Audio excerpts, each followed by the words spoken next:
कल रात को मुझे सर्दी बुखार वगैरह था तो अक्की ने मेरी सेवा की, सब यही सब मेरे पाँव दबा रहा था। और बेटा टेंशन वाली कोई बात नहीं है, अब सब ठीक है, मैं बिल्कुल ठीक हूँ अब। ठीक है पापा वो मीटिंग में थी तो फोन ऑफ करना पड़ता है। लेकिन बेटा मुझे ऐसा क्यों लगा कि तुम दोनों के बीच में कोई अनबन चल रही है? पापा ऐसी कोई बात नहीं है। आपको तो पता है कि प्राची कितनी चिड़चिड़ी है। अभी थोड़ा सा ओवर टाइम कर रही है ना ऑफिस में, इसलिए परेशान चल रही है। ऊपर से ट्रैवल इतना सारा। मैं कमरे में जाग रहा था और सब सुन रहा था।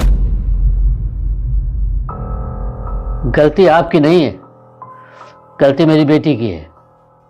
प्रांशु बेटा, मैंने तुम्हें ऐसे संस्कार तो कभी नहीं दिए थे। मैंने तुम्हें हमेशा फैमिली को साथ जोड़ के चलने वाली लड़की बनाया था, न कि फैमिली को तोड़ने वाली।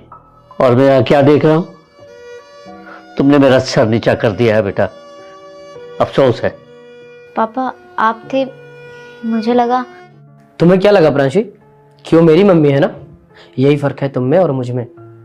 अगर यहाँ पर तुम्हारी फैमिली है तो सब ठीक है, और अगर मेरी फैमिली है तो सब बेकार है। तुम्हारा घर हो गया, तुम थकी हुई हो, तुम परेशान हो, तुम्हें आज़ादी चाहिए। प्राची, मैं तुम्हारी फैमिली को अपनी फैमिली मानता हूँ, पर तुमने कभी मेरी फैमिली को अपनी फैमिली समझा ही नहीं। पता है तुम्हें एक फैमिली कैसे चलाया जाता है? मैं तो छोटा मोटा काम करता हूँ, आ जाता हूँ घर पे, अपनी भी केयर करता हूँ, तुम्हारी भी करता हूँ, और चाहे तुम्हारी फैमिली आ जाए उसकी भी, और चाहे मेरी फैमिली हो उसकी भी।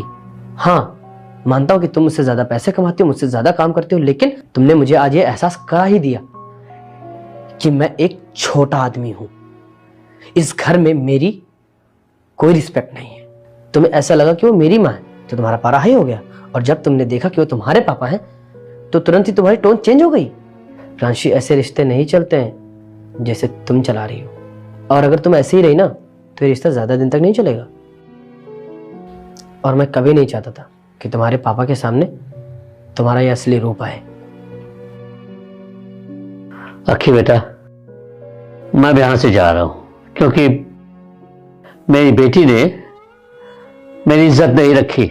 मैं जो सोच रहा था वैसी नहीं निकली मेरी बेटी। इसने मुझे बेइज्जत करके रख दिया है। मुझे बिल्कुल उम्मीद नहीं थी ये। अक्की बेटा, मुझे माफ कर देना। आपका बहुत बहुत धन्यवाद कि मुझे आप जैसा दामाद मिला है।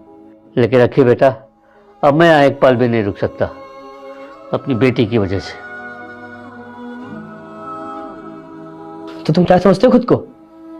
मुबारक तुम्हें छत और ये घर जिस पर तुमको घमंड है। चलता हूं मैं।